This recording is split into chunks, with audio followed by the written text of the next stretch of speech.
Daniel Lupinucci. ¿Qué tal, Daniel? ¿Cómo estás? Buen día. Muy buen día a la audiencia y a Bueno. todos ustedes. Gracias por la invitación. No, retomamos la comunicación de ayer, que fue un poco fallida, pero Sí. el tema lo amerita y queremos, hablar de manera extensa sobre este tema del ACV, ¿no? Que, digamos, el disparador de esta entrevista es que nos enterábamos que uno de los motivos de la muerte del Papa fue un ACV. Y bueno, y a partir de esto queríamos transmitirle a la gente y no solo también enterarnos de qué se trata esto del ACV.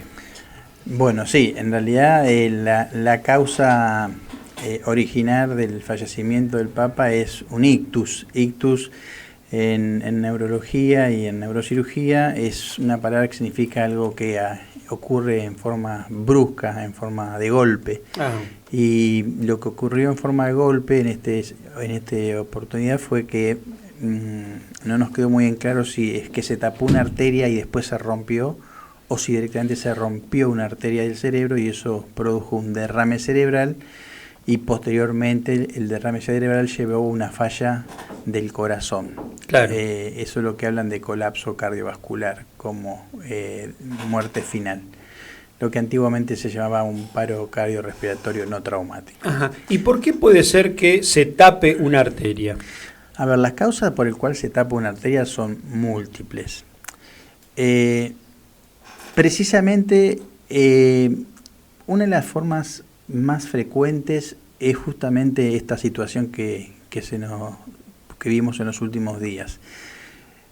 Es muy frecuente después de los 60-65 años que una infección urinaria, una infección respiratoria, una infección banal, una infección de una muela, produzca un cuadro similar en las paredes de las arterias del cerebro, lo que se llama un aumento de la relación miointimal. Y esa inflamación de esa pared de la arteria conlleva en el transcurso de semanas o mes a producir la formación de un trombo o de un coágulo. Por supuesto, a todo el mundo médico le llamó la atención con la rapidez, después de 38 días estar internado con cuadro de infección respiratoria, con asistencia de oxígeno y más, que en tan poco tiempo del alta haya salido a dar su misa de Pascua, cuando en realidad nosotros a Juan de los Palotes, después de una infección respiratoria, una infección urinaria, lo cuidamos por lo menos 30 días para decirle: señora, por favor, cuídese, tome esta medicación, no haga esfuerzo, bueno. Entonces, lo que pasa es que el Papa era un paciente difícil, había que decirle no al Papa cuando quería hacer algo. No, por supuesto, yo soy uno de los convencidos que el Papa, sea quien sea, pero en este caso el Papa Francisco, es la persona más importante del mundo. Claro. Es la persona que no desconoce a nadie. Es decir, uno puede hablar de Maradona y en algún lugar del mundo alguien no lo conoce a Maradona, pero el Papa es reconocido en todo el mundo y es, por su cargo institucional, una de las personas más famosas del mundo. Entonces, indudablemente eso ameritaba ciertas situaciones, y en todo caso, cuando son pacientes de tanta conflictividad personal o desobedientes, lo que hacemos es hacer que la internación sea más prolongada. Claro. Entonces, de esa manera podemos cuidarlo y más o menos manejarlo a nuestras necesidades y las necesidades de él, ¿no? Ahora, ¿una persona se puede dar cuenta que le está dando una ACV? Sí. Hay una palabra en inglés, no importa, no lo vamos a decir, pero que describe 4 síntomas importantes. Una persona puede darse cuenta que está haciendo una ACV cuando aparece problemas para hablar, por ejemplo. Es decir, no hace falta quedarse mudo para decirte una ACV. Cuando empieza, por ejemplo, a decir palabras y confundiendo las letras, o cambiando las letras de las palabras, o tratando de decir palabras y le da o dice otras palabras que no son las que corresponden al diálogo que está realizando. Cuando pierde la fuerza, por ejemplo, de un brazo, o pierde la fuerza de una pierna, son síntomas que son premonitorios o síntomas de instalación de un accidente cerebrovascular. Hay cuadros de vértigos que se acompañan de intensas cefaleas, que también son cuadros premonitorios de cuadros de accidente cerebrovascular. Estos cuatro síntomas que los pacientes pueden sentir tranquilamente pueden ser detectados por el mismo paciente y a veces pueden ser detectados por los familiares. Con lo cual esto implica o tiene una implicancia muy importante, porque el comienzo de estos síntomas nos van a dar el comienzo real del horario de la enfermedad. Ajá. Y hoy por hoy contamos con la posibilidad de que aquellos pacientes que tienen 4 horas desde el comienzo de los síntomas hasta el inicio del tratamiento, se le puede hacer una sustancia que es una medicación que disuelve los trombos o los coágulos. Ajá. Con lo cual casi un 60% de los pacientes que hacen ACV terminan disolviendo el coágulo y terminan revirtiendo su cuadro o su problema neurológico.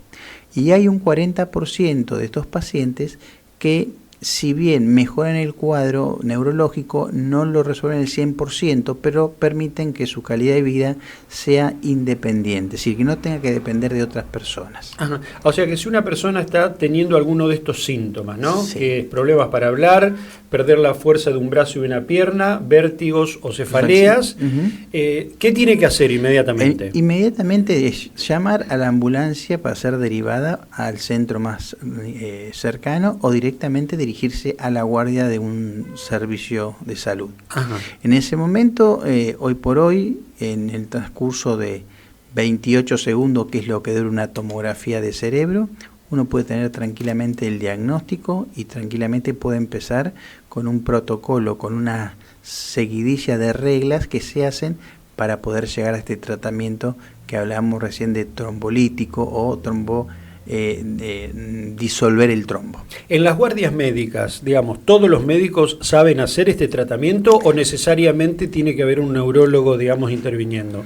A ver, en realidad no. En realidad lo que nosotros hacemos fundamentalmente es tener un médico coordinador, y como este sistema de accidente cerebrovascular es una enfermedad que es tratada por el terapista, tratada por el cirujano vascular, tratada por el neurólogo, tratada por los clínicos, tratada a veces por los diabetólogos o los cardiólogos, porque también depende que si el paciente está con el azúcar muy alta no se puede hacer el tratamiento, si está con la presión muy alta no se puede hacer el tratamiento. Entonces es un equipo multidisciplinario.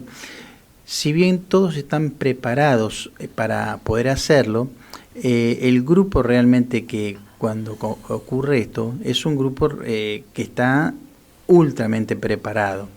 De por sí los cardiólogos en general saben que con presiones superiores a 120 de mínima o 180 de máxima este procedimiento no se puede hacer. Uh-huh. Pero de repente no saben qué droga o qué medicación hay que hacerle. Claro. Los cardiólogos integrantes del equipo ya saben qué medicación hacerle, cómo controlarlo y demás. Lo mismo con los pacientes como con diabetes y trastornos respiratorios y demás. Por eso que es un equipo multidisciplinario que está ultramente especializado en esto, pero que ningún médico de la sociedad científica está al margen de estas situaciones.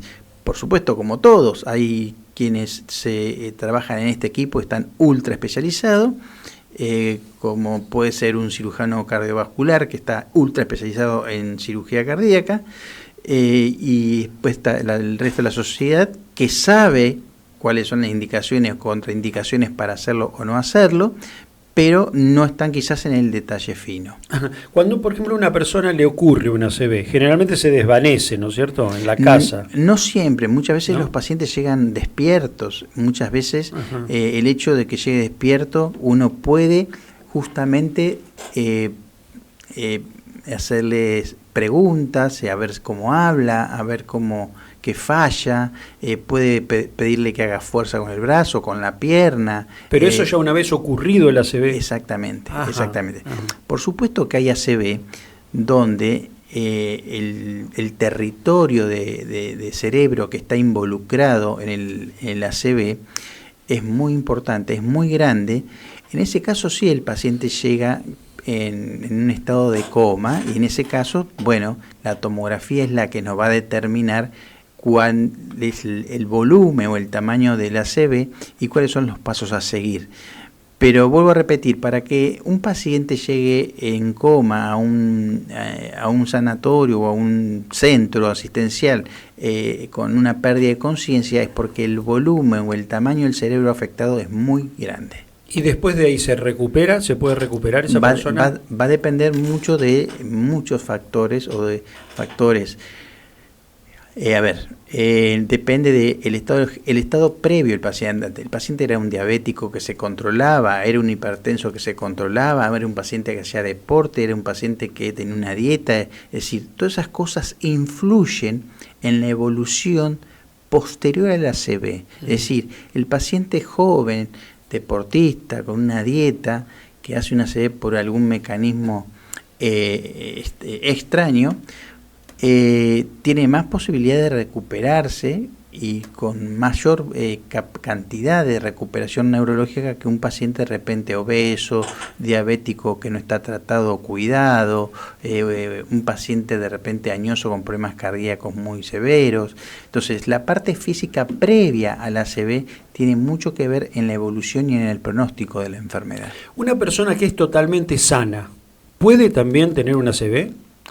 A ver, una persona que es sana puede tener un ACV. ¿Tá?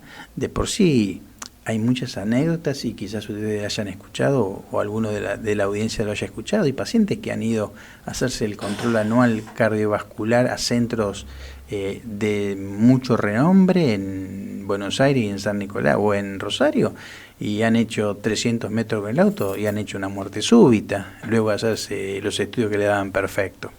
Entonces, indudablemente sí, las personas jóvenes pueden hacer ACV, y los ACV en las personas jóvenes generalmente tienen una causa, que puede ser una causa hereditaria, una causa inmunológica o una causa de alguna arteria mal formada. Ajá. Esas son las causas normalmente en los pacientes pacientes jóvenes y sanos. Claro. ¿Y hay forma de prevenir el ACV?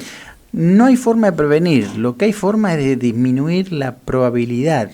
Ajá. Es decir, si hablamos de personas de 60 años para arriba, con el hecho de tomar una aspirineta, de esas de sabor naranja que le robábamos a nuestros padres o abuelos porque eran riquísimas, con el hecho de tomar una aspirineta en la mañana, tenemos casi una probabilidad de 37% menos de producir, no solo ACV, sino infartos cardíacos. Pero digamos, una persona totalmente sana, de más de 60 años, ¿tendría que tomar todos los días una aspirineta? Por supuesto. El tema es que en Argentina no tenemos lo que llamamos medicina preventiva. Entonces, la aspirineta, ¿cuándo se la damos al paciente? Cuando viene el consultorio ya a denunciarnos un problema. Doctor, mire, me doy la cabeza, me mareo, y uno le hace un estudio y ya ve que la circulación es mala. Entonces le aplicamos ahí la aspirineta, pero ya la patología está instalada. Pero la aspirineta, no voy a cuestionar lo que vos estás diciendo, por supuesto, no lo entiendas así, pero digamos, la aspirineta, la función que tiene es licuar un poco la sangre, por decirlo de una manera popular. Groseramente, lo que hace es licuar la sangre, es hacer que la sangre sea más líquida. ¿Y cómo se hace más líquida? La sangre fluye en las arterias como si fuera láminas. Se llama flujo laminar. Eso es lo que permite la aspirineta. Permite también que no se produzca la inflamación de la pared de la arteria, que ese es un mecanismo para que después a partir de ahí se forme lo que llamamos la obstrucción, lo que llamamos la placa de ateroma o la placa de colesterol. Entonces, indudablemente la aspirineta tiene varias funciones. Si bien la más conocida es hacer que la sangre sea líquida, pero tiene mucha acción sobre las paredes de las arterias para evitar el endurecimiento o evitar la falta de elasticidad de las arterias, que en definitiva es la que produce el trastorno circulatorio cerebral o los pequeños infartos cerebrales llamados infartos lacunares. Tener la sangre licuada, digamos, ¿no tiene ninguna contraindicación? No, la única, contraindicación es normalmente cuando un paciente se va a hacer un procedimiento quirúrgico, se suspende una semana antes de repente, pero por ejemplo, nosotros que hacemos cirugía de cráneo, cirugía de columna, hemos operado sin número de pacientes que está antiagregado con aspirineta, porque en la cirugía no nos produce ningún inconveniente, y para nosotros un paciente que va a estar por ahí 1 o 2 días en cama o en reposo, la aspirineta va a evitar que se formen trombos en las arterias, de las piernas sobre todo, y formen punto de embolismo pulmonar. Ajá. Entonces no es un gran problema. La anticoagulación sí es otro tema, que es diferente a la aspirineta, donde ahí sí suspendemos la medicación porque el sangrado es más profuso y demás. Pero con respecto a la aspirineta, no es una medicación que realmente... De por sí hay estudios de accidente cerebrovascular y patología cardiovascular, donde los medicamentos que se usan específicamente, el más conocido es el clopidogrel, el efecto más importante que tiene es usarlo siempre con la aspirineta. Es como que la aspirineta es la madre del tratamiento de las enfermedades vasculares o arteriales. ¿Hay alguna relación entre la alimentación y un posible ACV? Por supuesto, sí. Sí. Entonces, digamos, tener una alimentación sana también sería una forma de prevenirlo. En realidad es un tema bastante amplio. ¿Por qué? Porque la alimentación, por supuesto que es muy importante. Hoy la alimentación ha cambiado mucho, la educación de la gente ha cambiado mucho con respecto a la alimentación. Los medios de difusión a través de enseñanza de profesionales y demás han enseñado a la sociedad a mejorar sus alimentos, y eso hace que por supuesto mejore mucho la parte arterial, la parte de elasticidad o de lo que es el movimiento de las arterias dentro del cerebro. Ahora, ¿cuándo realmente vamos a decir que es importante? Vamos a decir que es importante cuando tenemos una persona que se ha cuidado de la alimentación durante los últimos 20, 30 años. Es decir, la persona que vino comiendo asado todos los días en las famosas peñas, tomando su vaso de vino y que esto y las picaditas y que los fiambres, pero en los últimos 5 o 6 años come... Bueno, a ver, esto como el que fuma. Fumaste 20 años y dejaste de fumar, el daño que hiciste en los 20 años es irreversible. Todo lo que hiciste mal en la alimentación antes de corregir tu alimentación, está hecho el daño. Claro, ¿y qué alimentos convendría no consumir para evitar ese daño? Fundamentalmente hoy por hoy la cultura alimenticia en todo lo que es la parte vascular está dado sobre las harinas. Harinas. Las harinas. ¿Conviene no comer harinas? Sí. ¿O pocos? Las harinas, las dobles, triple cero o 4-0. Fundamentalmente hoy la alimentación se está inclinando más para lo que es todas las harinas refinadas. ¿Tá? Pero, ¿cuáles serían las harinas refinadas? Harinas de almendra, harina de arroz. La de almendra, el arroz, creo que hay una harina de leche. Todas las que no sean harina de trigo, digamos. Exactamente, ni más ni menos. La alimentación está fundamentalmente girando hacia eso para mejorar. ¿Por qué? Porque la harina que no es refinada tiende a transformarse en colesterol malo. Y eso es lo que termina después formando parte de las placas de las arterias. Entonces, harina no. ¿Qué otro alimento no? Por ejemplo, todo lo que tenga un tenor alto de grasas. Hoy está muy de moda la famosa ley del frente, donde dice exceso de grasa, exceso de azúcar, exceso... Bueno, todo lo que sea exceso está mal. Ajá. Es decir, estamos preparados para realizar una vida en lo que es lo moderado. Nadie te va a decir, che, no te comas una picadita el domingo, pero tampoco te comas un salamín todos los días que llegas a trabajar, o un pedazo de queso todos los días que llegas a trabajar, o un sándwich de fiambre todos los días que llegas a trabajar. Si la idea es tratar de tener algo que sea lo no excesivo, Ahora, viste, vos habrás escuchado también que cuando se decía las personas de antes, las que viven en el campo, todos los días se comían un salamín Sí. y nunca tenían problemas arteriales. Y muchos dicen que, claro, es porque hacían mucha actividad física yendo y viniendo y caminando por el campo. ¿Eso es un mito o es verdad? En realidad es un mito. Primero en principal es, ¿quién conoce alguna persona del campo que comía salamín y demás embutidos y era sana? Viste que hay muchos que vivieron hasta los Te voy a dar un 90 años. Te voy a dar un ejemplo. Sí. En el transcurso de los últimos 50 años, la perspectiva de vida aproximadamente en el 78, 79 era de 63 años, Ajá, 5. sí, Hoy estamos en 87 años. sí, Indudablemente muchas cosas cambiaron. claro. ¿Qué estudios teníamos hace 50 años atrás para determinar que esa persona era sana? Claro. ¿Teníamos tomografía? No. ¿Teníamos resonancia? No. ¿Teníamos análisis de sangre que habitualmente se hacen hoy, como los colesteroles, triglicéridos? No. Entonces, era sana por una cuestión que uno lo veía bien. Claro, o sea que a lo mejor no era sano. Exactamente. Bien, entonces hay que desterrar ese mito. Ni más ni menos. Porque los comedores de salamines, viste, tienen esa excusa, digamos, pero ¿cómo? Si antes los viejos comían salamines todas las noches y vivían como hasta los 90 años, pero no es tan así. Eran excepciones. A ver, pues exactamente. Podés haber vivido 10 hasta los 90, Claro, pero 10.000 vivían hasta los 62. justamente a lo mejor por esa causa. Exactamente. Otra cosa te quería preguntar, tiene que ver con el tema del vino. Viste que se decía en una época que el vino favorecía la salud cardiovascular, no por el alcohol, sino porque tenía determinadas moléculas que ayudaban a limpiar las arterias, para decirlo de una manera popular. ¿Esto es verdad o es un mito? Pero es una verdad. ¿Es una verdad? verdad que realmente... O sea, no tengo que dejar de tomar vino entonces para prevenir una ACV. Pero seguimos con lo mismo, ¿eh? Sí, no me voy a tomar una botella todos los días, claro. Sí. La moderación.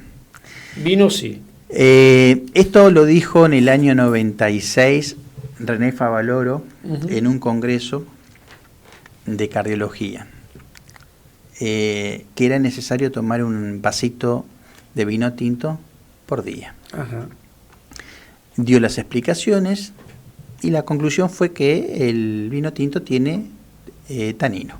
Tanino, sí. El tanino es una de las sustancias que químicamente se fabrica hoy en la parte farmacológica, que sirve para destapar las arterias en personas que se hacen estudios y notan que tienen placas de ateroma, placa de colesterol. Cuando lo dijo en el 96, por supuesto que la Sociedad Mundial de Cardiología quería colgarlo en la Plaza Mayor. ¿Por qué? Porque es como decir, fumate un cigarrillo de marihuana que es bárbaro. Claro. ¿No? Sí, sí, en esa época es como que estuvo mal visto. Ni más ni menos, ni más ni menos. En él fallece y 4 años después la Sociedad Mundial de Cardiología, sin decir las mismas palabras, dijo que el tanino era una de las sustancias más efectivas para determinar o para destapar las arterias de pequeño calibre, entre ellas las cardíacas y las cerebrales. Es decir, que después de que haya fallecido Favaloro, le dio la razón. Pero el té, por ejemplo, también tiene una alta carga de tanino. Sí. ¿También sirve para el mismo? No. No, porque la diferencia del tanino del vino está fermentado. Ah.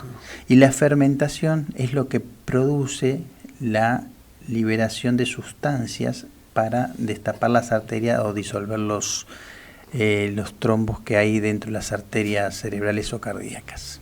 Ahora, ¿cualquier vino tinto sirve o tiene que ser un vino tinto de calidad que tiene una alta carga de tanino? Bueno, no, ahí justamente, en esa charla del 96, la conclusión es que cuanto más berreta es el vino, mucho mejor. ¿Por qué? Porque el tanino tiene mayor volumen.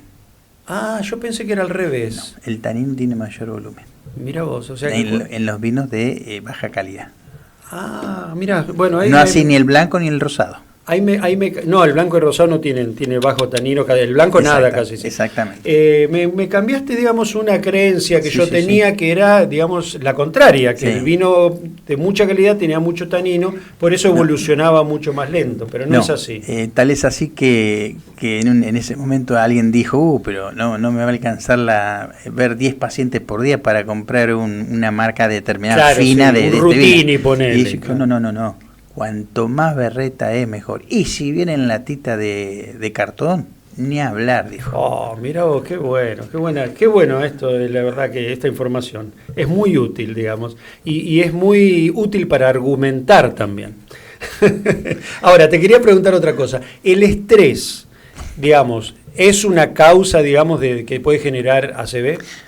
En realidad el estrés es una causa que puede generar cualquier enfermedad. Desde un accidente cerebrovascular hasta un infarto, hasta lesiones digestivas. De por sí hoy la parte oncológica está muy abocada a la parte inmunológica. En realidad nuestro cuerpo permanentemente, sin hablar específicamente de la ACV, nuestro cuerpo permanentemente está fabricando células anormales y nuestro sistema inmune automáticamente lo detecta y destruye la célula normal. Cuando tenemos estrés, ¿qué nos pasa? Tenemos alto tenor de cortisol, de corticoide en nuestro cuerpo. Nuestro corticoide es el que fabrica esa sustancia para poder enfrentar la guerra, la lucha. El cortisol. Claro, lo fabrica la glándula suprarrenal. Entonces, durante este tiempo que tenemos el uso del cortisol, en cierta manera nos va a permitir que, ¿cómo explicarlo? Nuestro sistema inmune esté bajo. ¿Está? Claro. De repente, cuando vos tenés una alergia es una reacción de muchos anticuerpos, de muchas defensas de tu cuerpo a un virus. ¿Qué es lo que tomás? Un antihistamínico. ¿Con qué? Con corticoides. Claro. ¿Por qué? Porque eso disminuye la reacción inmunológica y te saca la alergia. Si vos tenés muchos corticoides, tus defensas van a bajar. Tus defensas no van a estar preparadas o alertas para determinar esa célula normal que se está formando. Y el estrés genera mucho cortisol. Sí. Y entonces te bajan las defensas. Totalmente. De por sí toda la sintomatología que genera el estrés, tanto físico como psíquico, es a punto de partida del cortisol y todos los mecanismos que desprende el cortisol o que genera el cortisol. ¿Esto es algo que se descubrió hace poco? No. Yo te voy a dar un ejemplo que se lo doy siempre a mis pacientes. No nos remontemos muy lejos y vamos a lo que fue la guerra de Malvinas.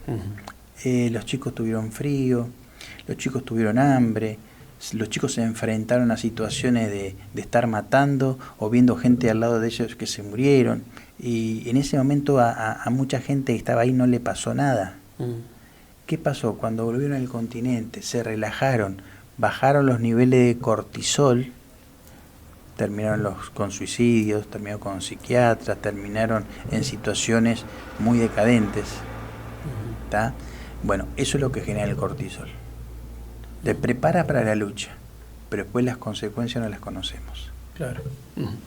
Bueno, muy bien. Yo creo que te hice todas las preguntas que quería hacerte con respecto a este tema. No sé si me quedó algo por no preguntarte y que vos considerás que es valioso que la audiencia se entere. Mira, lo más importante de todo esto, que es lo que la gente tiene que tener en claro y tratar de no olvidarse.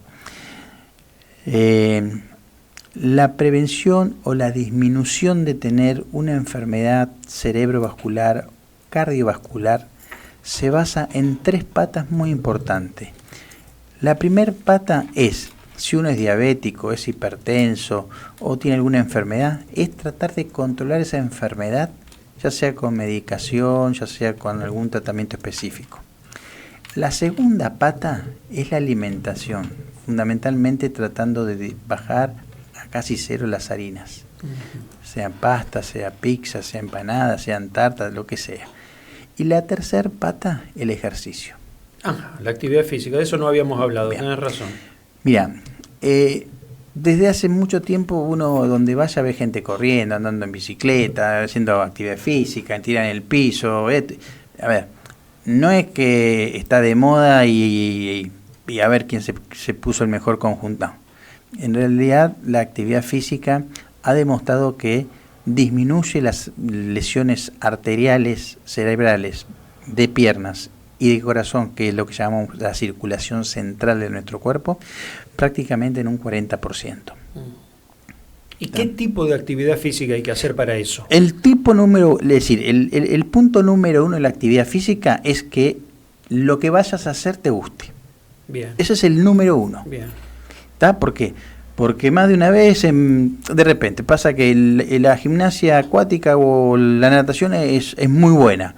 Pero si vos no sabés nadar o le tenés miedo al agua, vas a estar una hora tensionado, liberando cortisol, y en vez de darte una solución te estoy generando un problema. Claro. Y lo más probable es que termines de nadar a la tercera o cuarta clase y no vayas más. Claro. Entonces, lo más importante es, el punto número uno, es que te guste la actividad. Y a partir de que te guste la actividad tiene que ser personalizada. Ya no existe más la actividad global. Che, hoy salimos a correr 20 kilómetros. No, pará. Vos corres 5 kilómetros, vos vas a correr 2 kilómetros, vos vas a correr 7 kilómetros. ¿Y de qué depende? Depende de cómo está tu función cardíaca, depende de cómo está tu función respiratoria, depende de cómo están tus articulaciones, depende de tu peso, depende de muchísimas cosas que hay que hacer antes de empezar a hacer una actividad física. ¿Eso lo determina un médico? Sí. Ajá. Sí. Automáticamente el médico. Por supuesto que lo que determina el médico, después hay cierto test que hacen la gente que hace de preparación física, y la parte física en cuanto a la parte de salud y la parte física en cuanto al estado físico, eso después se hace una mezcla, y de ahí sale el resultado de qué actividad física, con qué carga, con qué fuerza o con qué potencia tenés que hacerlo, durante cuánto tiempo y demás. Pero esa es la forma de hacerlo correctamente. Claro, vos habías dicho 3 patas. Primero, que te guste lo que vas a hacer. Segundo, que vayas a un médico que te revise. Y la tercera, que sea individualizado. Que sea individualizado. O personalizado. Personalizado. Es decir, nosotros dos podemos tratar de salir a correr. Sí. ¿Está? Pero vos vas a correr 5 sí. y yo voy a correr 2. ¿Por qué? Y pues estoy excedido en peso, porque el examen cardiológico no me dio bien y me dio para correr esa distancia. Entonces, no corramos todo lo mismo, no hagamos todo lo mismo. Que cada uno haga lo que tiene que decir. Podemos ir todo a pilates, pero vos vas a hacer pilates para este problema, vos vas a hacer pilates para este problema. La cosa hoy es personalizada. Muy bien, Daniel Lupinucci, neurólogo, muchísimas gracias por haber estado acá con nosotros. La verdad que te sacamos el jugo y fue muy buena esta información, y esperemos que a la gente le sirva tanto como a nosotros. Muchas gracias por venir. No, muy gracias a vos, porque esto es parte de la educación, esto es parte de enseñar, y esto es parte de lo que ha cambiado mucho la vida de las personas. Esto es decir, antes la gente no estaba acostumbrada a ir al médico a hacerse un control por más que esté sano. Claro. Hoy está acostumbrada. Sí. Y esto depende de los medios de comunicación y de la docencia que hacemos, todo lo que estamos en estas ciencias. Muchísimas gracias. No, gracias a ustedes por invitarme. Bueno, llegamos al final.